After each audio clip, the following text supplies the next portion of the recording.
what you get is what you put into it. And I looked at him and chose to help him with his fine self.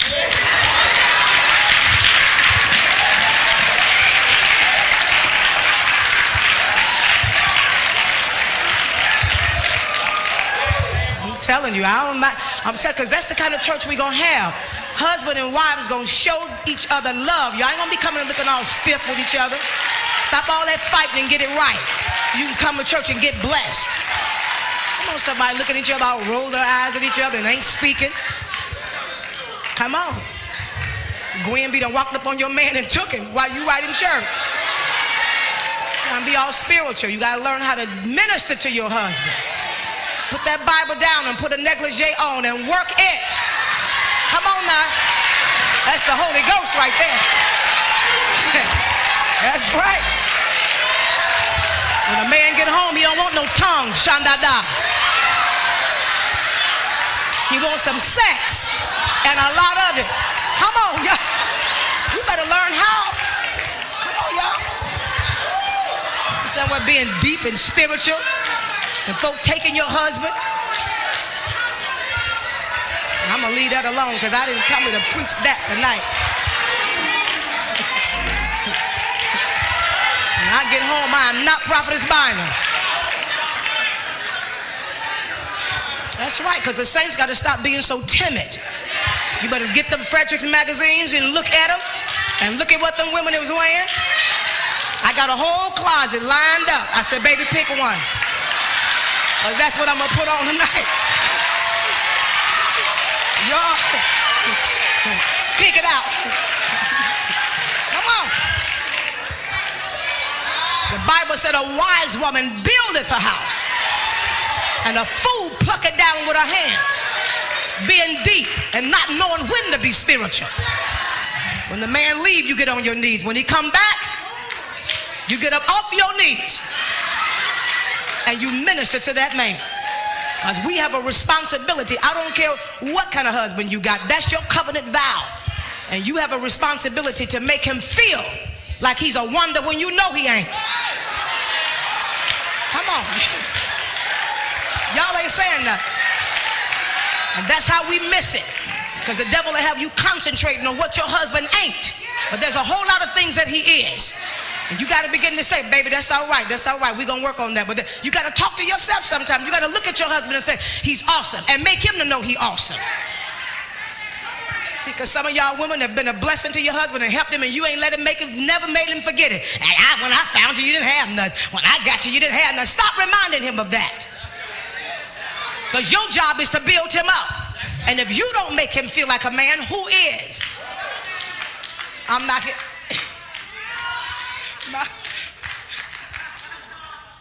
I'm telling y'all, I know what I'm saying to be the truth. I'm welcoming y'all to the Destiny Cyber Church. All y'all that's got husbands.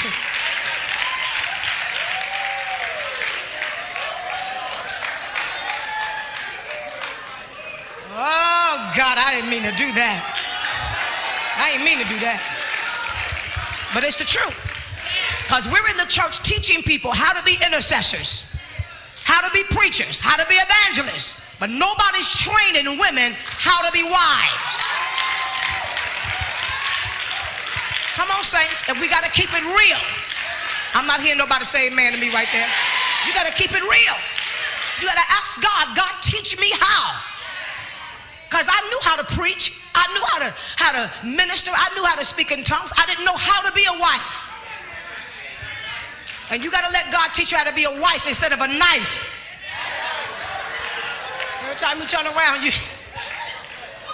I asked my husband today, we were coming out of the store, and I said, do I please you? Now, you know, the average person said, well, why you got to ask about? I said, do I please you? And so he stopped, he said, baby, yeah. And I said, no, am I too big? I mean, is my thighs too big? What? Tell me. Come on, y'all. Am I fat? Do you want me to lose weight? What you want?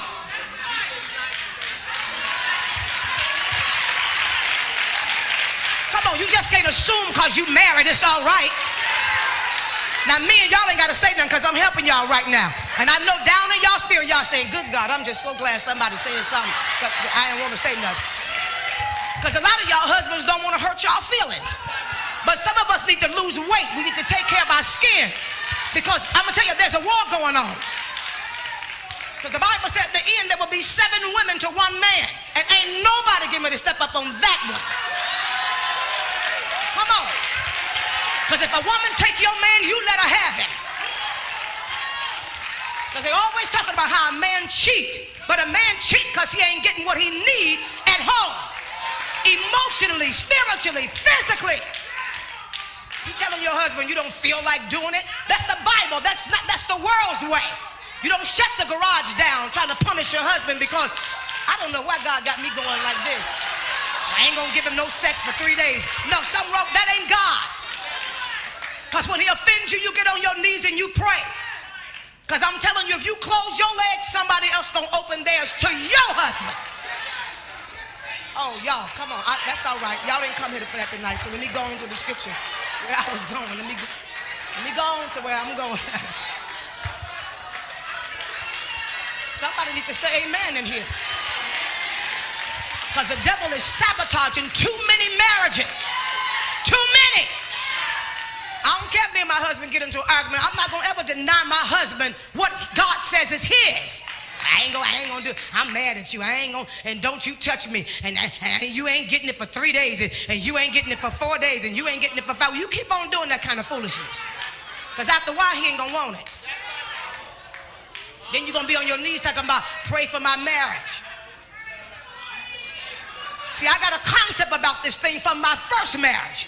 If it ain't gonna work, it's not. I'm going down as a testimony that I did everything that God told me to do. So if it don't work, it's not my fault. I'm gonna clean, I'm gonna do whatever I'm supposed to do as a wife.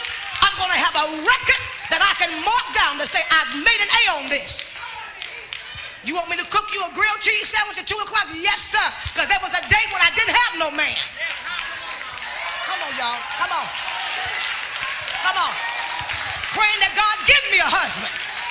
And now you got one. What I'm inclined to believe is we don't want a husband, we just want sex. You don't want to minister to a man. You don't want to support somebody. You don't want to support a vision. I'm not hearing nobody say nothing. Now God just done switched me. Because let me help you. And listen, I just got to say this, especially to black women in here tonight. If you're going to get married, you're going to marry somebody you can help. You ain't getting ready to get no Prince Charming riding in on a white horse. You don't hear me? I ain't gonna marry nobody unless he a millionaire. And I ain't gonna marry nobody unless he... No. You got the whole concept wrong. Because there's a whole lot of men that's got millionaire potential. And they need a woman to help them to birth that thing out. And if you that bad, birth him out. No, come on. Come on. Can I make it plain tonight? You ain't a real woman till you done birthed out a man. Hey, y'all, come on, come on. Because anybody can get somebody to wine and dine them.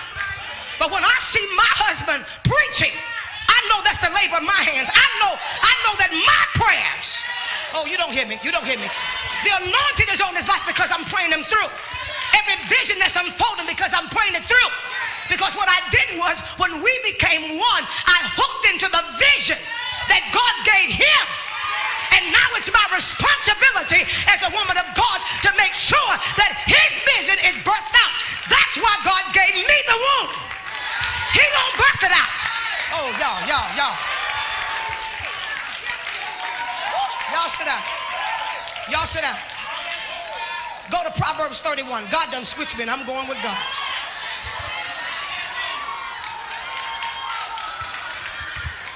I'm going with God tonight. He done switched me, so I'm going with God. I'm going with God. A lot of y'all, some of y'all in here, I'm preaching to somebody that had good men, good relationships, could have been married, but you got the world's concept about marriage. Woo!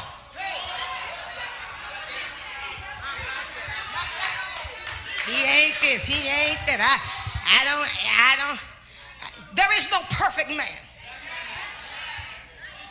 Oh, y'all, I'm finna teach in here tonight. I ain't gonna teach but a few minutes. There is no perfect man. And whatever it is about him that God shows you or reveals to you that is imperfect, then that is your job. You don't hear me? That's your job. Y'all don't hear me? That's your job to take that on the altar. I see stuff, I said, okay, Holy Ghost, do it, God, do it. Okay, Father, fix this, fix that, fix that, fix that. Okay, God, all right, I see a little bit of change. Okay, let me go back again. God, I need you to turn this. I need you to turn that. I need you to fix that, because that right there will hinder him where he's going. I want you to change this. I want you to change that. And then when I get with him, I praise him. I don't nag him.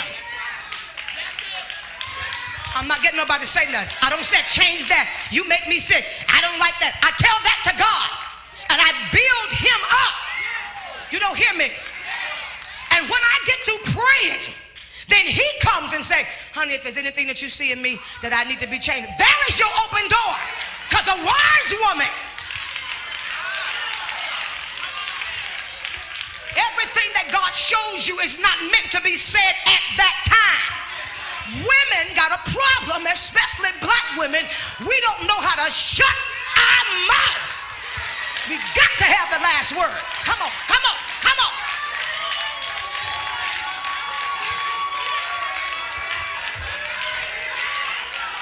I don't know about y'all, but God been telling me to shut up.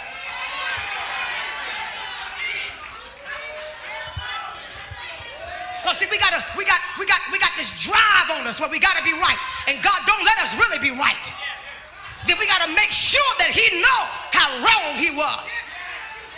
And all you're doing is breaking him down, breaking him down, breaking him down, breaking him down. And then after a while, he's no longer your husband, he's your son. Ooh, he's your son now. Now he's doing everything you tell him to do. And now he's afraid not to do it, because then he's going to get sex for 2 weeks, 3 weeks, a month. All right. All right. All right, because I'm telling you, I got notes here. I wasn't going there. I wasn't even getting ready to teach nothing like this. Nothing like this. But see, I'm going to tell you something. Marriage is for grown folk, and watch this. Marriage is for grown folk, and marriage is for mature people. Oh, honey, we done been through something since we've been married, but God been teaching me. So you don't know how to be no wife. You know how to be a prophetess, but you don't know how to be no wife. Because we think submission means, oh, you know, I gotta just shut up and do whatever he say do, and I ain't got no opinion. That ain't what it means. Submission means I find his vision. You don't hear me. You don't hear me. You don't hear me. And I put myself in the position to always keep him on top. See, we got to learn how to be real women. That's why I don't have to walk in here and be a wonder. You know what I'm saying? I don't have to walk in here and push who I am. I can come in here and sit right over there. I don't ever have to say anything in this house. Because the Bible said, here we go. Come on, Proverbs 31. God, you want me to say this tonight, that I'm going to say it real quick and in a hurry. Because we're going to have some women get married. We're going to have no church put a bunch of lesbians in here. Tell me, I don't want to be married. That's a spirit. When my first husband hurt me, well, I guarantee you if I want to talk to him, he'll tell me the same thing. You hurt him too. Because it takes two to make a marriage go bad, not just one. I'm not getting nobody to say amen in here, baby. Ain't nobody saying nothing. Everybody got a sad story. And God wants us to put that stuff on the altar and get over it. Where he hurt me. You ain't joined the hurt club. Well, he did this and he cheated on me and he did this. What did you learn from it?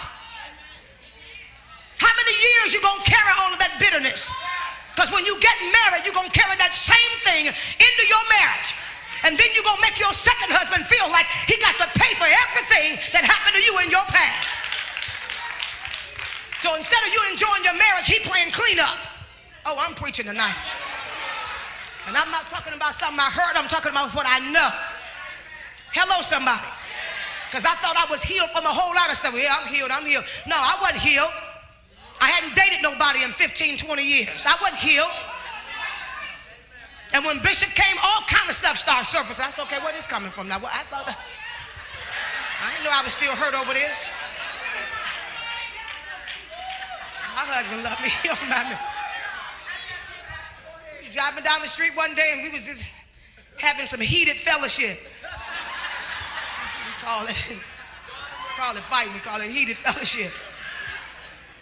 And he was trying to explain something to me and da-da-da-da-da. And he grabbed my arm. I was like, nigga, I know you didn't just grab. And my husband's looking at me like, what is wrong with you? I was about to punch him. He said, okay, what happened? Wait, hold on. Because see, my first husband used to hit me. You know what I'm saying? So I can't stand nobody to grab me. When a man grabbed me, I have a flashback. But see, had nobody grabbed me like that in 20 years, so I didn't know that I was still carrying that. I'm not hearing nobody say nothing. And I had to expose that. I had to put that hurt on the altar. I had to tell my husband, I'm dealing with something right now. It's not your fault, but I'm still hurt. I didn't know I was still hurt. Come on, somebody. And he didn't know, we get to going and whatever, kind of get emotional because I'm emotional, he emotional. And he's looking at me and I'm like, you don't know. It's just like, when talk loud like that, it make me feel like you get ready to punch me. He's like, I would never hit you. He said, where you getting that from? I'm getting it because junk is still there. Now, do y'all want me to stand up here and lie? I got to help somebody tonight. God's got me going this way for a reason. Come on here. You got some stuff that you got to put on the altar. And you got to begin. If you're going to get married, if you want God to bring you a mate, you got to begin to say, God, purify me. God, clean me. God, let every hurt, everything from the past, let it surface so I can see who I really am. Because you think you sweet. You think you anointed. You think you saved. But you're not healed. Oh, y'all, sit down. I got to teach this. I got to teach this tonight. See, when I got married the first time I got married, and my husband really didn't have much. And so I got married, and it was, I was working, and he didn't want to work. He didn't want to work. So I worked 3 jobs. I worked at Sears from 8 o'clock in the morning to 2 o'clock in the afternoon. I left Sears and I would walk. I was 20-something years old, but because I looked younger, my hair was much longer, I wore it in a ponytail. I went up to McDonald's and they hired me and gave me a job because they thought I was a high school student. I worked at McDonald's till 1 o'clock in the morning. I bought a piece of car that my husband had, would not come pick me up. So I had to walk 22 blocks home in the dark. And then on weekends, I did hair because I was a cosmetologist. He took all the money. Y'all don't want to hear my testimony. Y'all don't want to hear me teach this. They don't want to hear me teach it, Linda. I suffered emotional abuse. I suffered physical abuse. And then here I am saying, you know what? When the marriage was over, I said, that's okay. God freed me. It's over with. I'm delivered. Thank God it's over. But it wasn't over. It was still there. All that hurt was there. 2 years later, I met another guy. Dated him for a while. Got engaged. Gave me a carat of a diamond ring. Told everybody we was getting married. He went off to the service and said in 6 months, we're going to get married. He called me back and said, you know what? I found a friend of mine that deal in diamonds, and I want to get you a bigger diamond. Can you send the ring back? And I'll get you a bigger diamond. He took my ring, gave it to another girl, and married her, and I'm thinking I'm still engaged. Oh, you don't want to hear my testimony. You don't want to hear my testimony. Then I said, okay, you know what? Okay, that was somebody my age. So then I ended up dating somebody that was 28 years older than I was. Somebody that bought me everything. He had a lot of money, bought me blouses, Gucci boots. I had it. I dated him for a whole year and a half. And after a year and a half, I went away for the weekend, and while I was gone, he married another girl. So he was dating somebody else the same time he was dating me. You don't hear what I'm saying? That's hurt up on top of hurt. So So when he came along, my God, the least good thing he did, and then I'm through it. I don't even know if I can. And my husband said, hold it. What is the problem here? And then we looked around and we both had to admit, we both suffering from hurt. So now our responsibility is not to blame each other, but now I got to heal you where you hurt. Come on, I'm going to say something here that some of y'all ain't going to agree with. There's going to be areas in your mate's life that they're never going to be healed from. Oh, you don't hear me. There's going to be things, certain things that you can't touch because it's sensitive. And you can't say, get over it. You got to let God teach you how to become sensitive to the part that hurts. See, y'all ain't ready for marriage. You ain't ready. I know I'm helping somebody in here. I know, brothers, you ain't got to say nothing. You ain't even got to look. Just keep your face blank. Just keep your face blank. Because you ought to be over that. Why? You got stuff that you're not over. You got things that hurt you. Come on, somebody. Your husband said to you, you know what, baby? You know what? I don't ask for much. I just need you to love me. When I start going through them things where, I start going through them, what I call them emotional things, where you start feeling like, you ain't worth nothing. Y'all say, well, you probably buy me. How you feel that way? I do feel that way. Come on, somebody. That spirit does attack me. Where I start feeling like, you know what? I don't feel like I'm worth nothing. I just feel like I just preach and, and I go through them things where I look at my husband and say, why you with me? Why you love me? You could probably have somebody better than me. You could probably have somebody skinnier than me. And you could probably have somebody that just, why you want. And my husband looks at me sometimes like, he don't give me that look like, here we go again. Here she go again. She going through that. He's like, come on, baby, come on. It's going to be all right. That's the day I get 3 dozen roses. You don't hear me. I said, that's the day I get 3 dozen roses.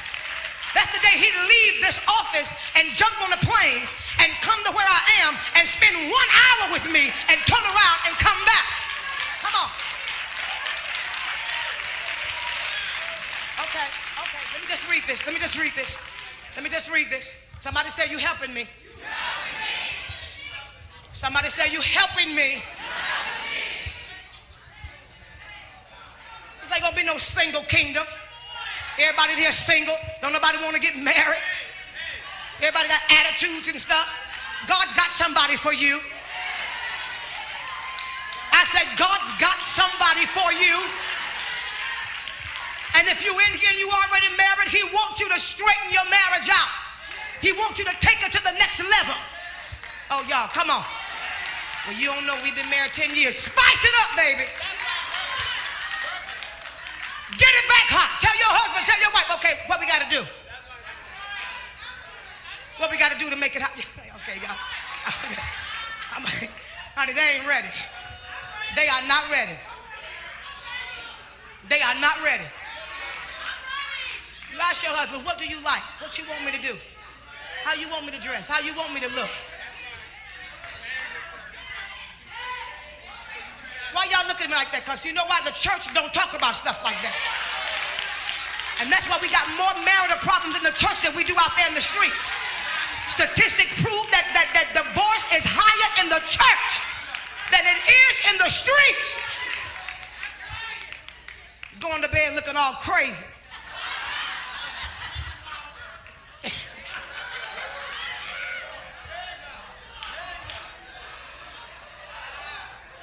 Okay, I can't. Some of y'all I'm not going to be able to help. That's all right. We just love each other. I flew in here last night and they were telling me the plane was delayed. And I'm right in the middle of trying to plan this wedding. I mean, I'm like at wit's end. And I was supposed to be in New York getting my final fitting this morning for my dress. And I said, no. I spoke to my husband before. I said, hey, baby. He said, I'm doing fine. I said, what you doing? He said, I'm just working, trying to pull it all together, da-da-da-da-da-da. And he hung up the phone, my spirit right here. Some just said, that ain't right. So I called him back. I said, honey, you all right? He said, yeah, I'm fine. I'm just so busy. I'm just so tired, da-da-da-da. And he said, I just really miss you. I said, all right, let him say it. Hello, change these reservations. We ain't going to New York. We going to D.C. People said the plane is delayed. But you know where I was? Boo was in the airport, sitting by that gate. They kept saying, delayed another hour. That's all right. Is it going? It's going. Delayed another half hour. That's all right. Went and got some magazines. My sister them called me on the phone and said, why don't you come on back? Nope. I heard something in his voice that said, I need you. Come on, y'all, come on.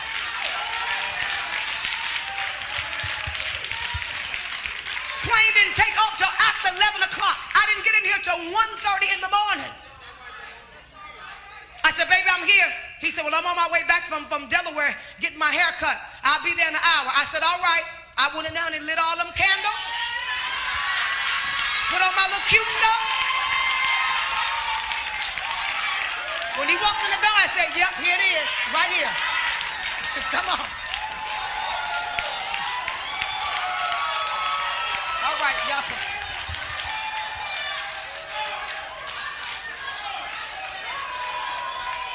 My husband was so excited, he was shaking. I said, that's all right, that's where I want you to be. I want you to shake. I want to make you shake. But see, I got a testimony now. I left him trembling, shaking. Y'all don't want me to minister. Am I helping anybody tonight?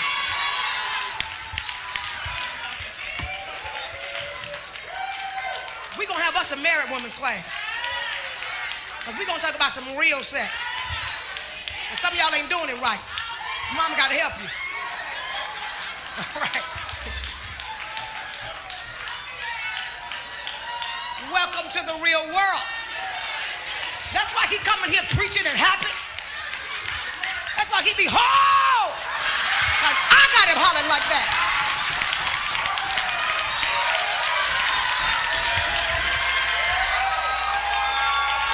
That's right. A wise woman buildeth her house, but a fool plucketh it down with her hands.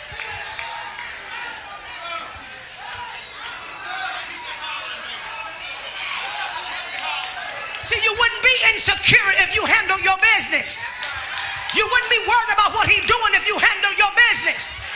Because you would mess him up so bad that he can't think about nobody but you 24 hours a day. So you have to say, baby, go do some work. Go do something. You calling me for the 30th time a day? What's wrong? I miss you. All right. You hang that phone up and go, boom. That's the way it's supposed to be. Call me. Come on, somebody. What does he say in Proverbs?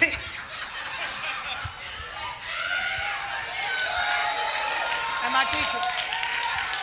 Am I teaching? Got to stop majoring in minor things and minoring in major things. All that little bitty petty stuff. Come on, somebody. I heard him back here talking about when he spilled his coffee. It wasn't no thing. I got a fine husband. I jumped out that car. Baby, stand back. I got this. We all in the streets, his leg all up. I said, that's all right. We're going to wash you down right here. I don't care. I got this. I'm a servant. Come on, y'all. I'm a servant. I don't care about being Prophetess Bynum right now. I'm a servant. My husband need me. And I don't know if he told you, I just didn't clean it up. We didn't have no towel. I mean, everything was, I took my scarf off. All right. He said, baby, that's your scarf. I said, that's all right, honey. I can always wash this scarf. I can get a new scarf.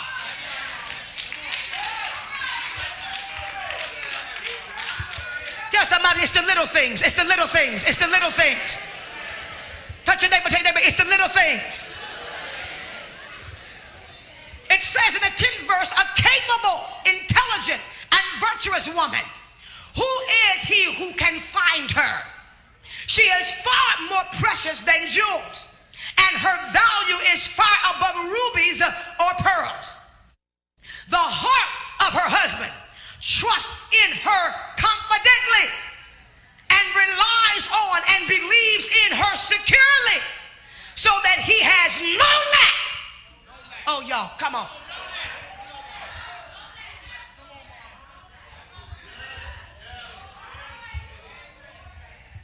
I'm going to walk on this side because I ain't getting a lot of amens over there.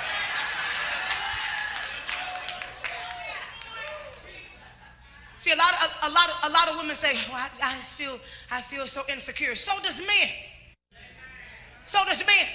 But see, you feel like it's just his responsibility to make you feel secure. You don't think it's your responsibility to make him feel secure. Because the Bible just said he ought to feel secure in the fact that whatever he needs, there is no lack. I didn't hear nobody say, women, I didn't hear y'all say nothing. That's your responsibility to make sure there's no lack in his life. Because you can only hide for so long under all of that ministerial posture. Men walk in church with suit and ties on, hurting and bleeding. And they stuck with you, so they just be like, that's your wife? Yeah, it is. That's my wife. How long y'all been married? Not 3 years. That's your husband? Uh-huh. That's my husband.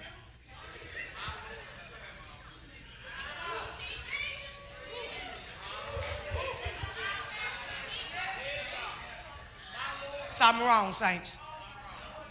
So, y'all married right there? Honey, they all on, she all, that's where you're supposed to look when you're in church. She like she can just sit right on top of him, all under. See, that's what I'm talking about right there. That's love. That's love. Look, that's love. And you can't build a marriage unless you go through some hell together. So stop looking for all that hoochie coochie love. Oh, I love you. I love you too. I love you too. I love you. Don't love me. Yes, I do love you. You didn't buy me no sickle. You didn't give me no top. You didn't buy me no stockings. You didn't give me no dress. That ain't love.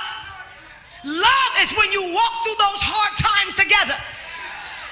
Love is when you feel like giving up, but say, baby, we're gonna hold on. Come on, somebody. Love is when you're being attacked by the enemy and you see the worst in each other and still make the decision, I'm staying with you. See, some of y'all sitting there looking at me because the first thing you want to do is run to the door. I'm getting a divorce. I mean, sit down. You ain't gonna never have no marriage.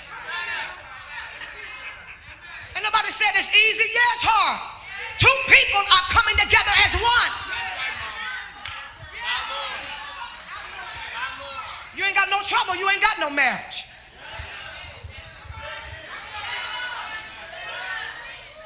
I'm not hearing nobody say nothing. You ain't going through nothing, you don't have a marriage. If you ain't got no testimony that you've been through something, you ain't got no marriage. If you ain't got them days where you feel like you can kill each other, you ain't got no marriage. Because that's what an anniversary is. An anniversary is I almost killed you last year, but we still here. We can both celebrate living one more year.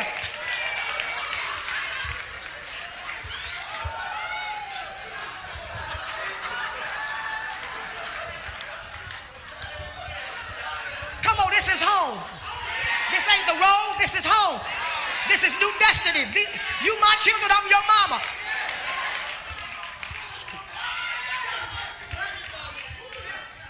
Can I read a little bit more? Y'all ready to go home?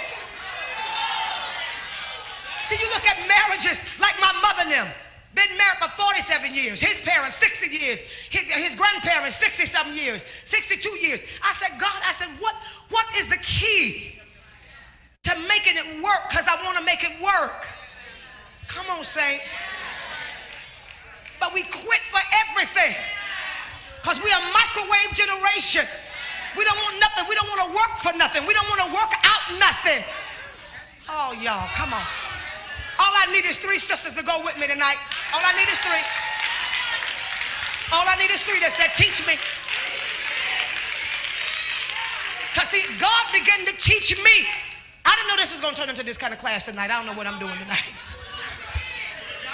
But see, if you can't say amen, say ouch. But don't be sitting up there looking at me all strong because I ain't scared of you. Because you busted. That's why you sitting there looking at me like that. I'm from the ghetto. I ain't scared of y'all. New York ain't nothing. I came from the west side of Chicago. I believe I'll still cut somebody. Don't be looking at me like that because that's too strong. Baby, some of them women look at me like, that's why you manless. Because of that attitude right there.